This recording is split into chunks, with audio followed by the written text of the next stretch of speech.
It is important to keep track of your trends and sales, as this would help you to improve your future gig. This will not be an easy task, but it is in fact an efficient method. Without further ado, let's get started. When you are on the dashboard of your profile, hover over to the Selling tab and click on Analytics.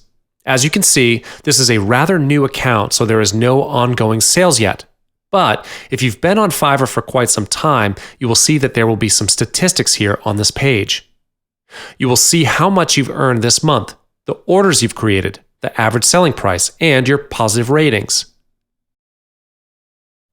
These 4 options are on the top of the page. The next thing that you'll need to take note of is the statistics below.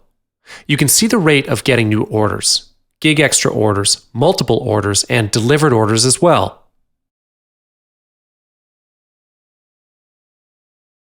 When you scroll down further, you will see the statistics about your reviews. You will also see the reviews from your customers in general.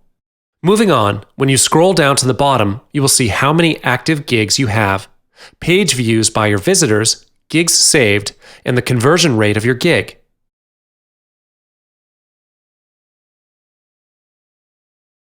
You will also be able to see the progress needed in order to level up your profile page. And that's all there is to it. It is advised that you keep track of your trends and sales once in a while in order to make sure everything is fine and to find more methods to improve your work.